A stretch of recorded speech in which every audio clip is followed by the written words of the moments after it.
Good Sunday morning. I'm Jaden Jefferson, and welcome to this week's Community Focus.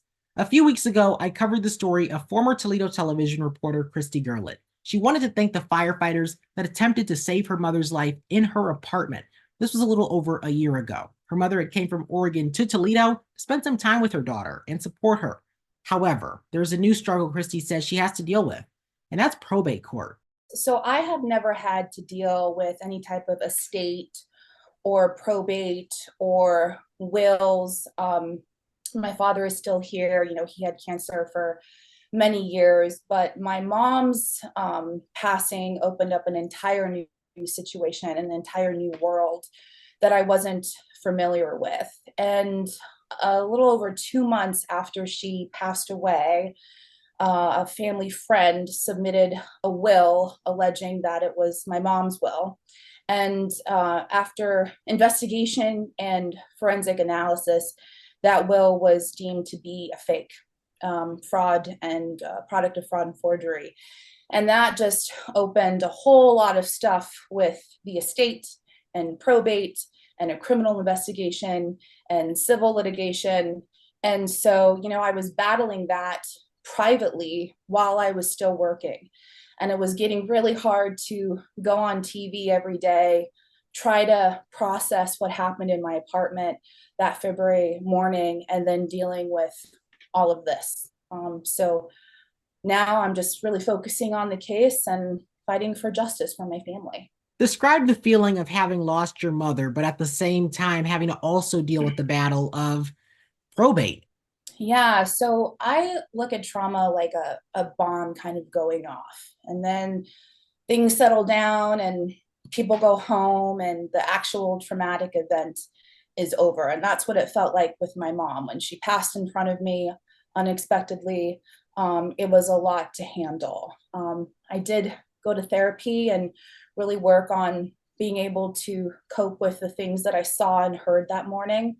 But this, with the probate and the criminal investigation and the fraud and forgery, it's just never ending. Weeks become months, and now months has become over a year. So it's really hard to see the light of the end of the tunnel, and it's stopped a lot of my grieving process. It's hindered a lot of that. What would you say has gotten you up until this point? Because obviously the fight that you have ahead, it's still going on, it's still an active dispute. And so what exactly motivates you to continue fighting, even when some people would give up at this point? Oh, that's so simple. That's definitely my family. When you're dealing with an estate, as I have often said, my mom's estate wasn't just like her money going up and getting to work every day. Portions of it were passed down from her mom and dad, that were passed down from their parents. So we're really talking about the generational wealth of my family that has been really devastated through this process. And we know that my mom intended to leave her estate to me and my brother. And obviously, there's been a lot of issues around it. And, my mom's not here to defend herself, to talk about her wishes. My grandparents, my great grandparents, I have a 2-year-old nephew. So my family, and knowing how hard they worked for our family, has been my number one motivating factor.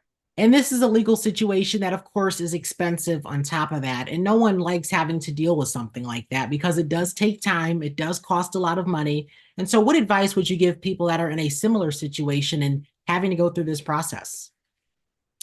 Jaden, I was very lucky because my mom left me a life insurance policy, money that came out of that life insurance policy. And if I hadn't had that money to put forward to lawyers, the fake will, I just wouldn't have had power to stop it. I mean, it cost me just alone to have the fake will thrown out over $70,000 in legal fees, So I had to pay all this money to be re-inherited when I was never disinherited. And then you're dealing with more lawyers and, of course, travel expenses because I still live here in Ohio.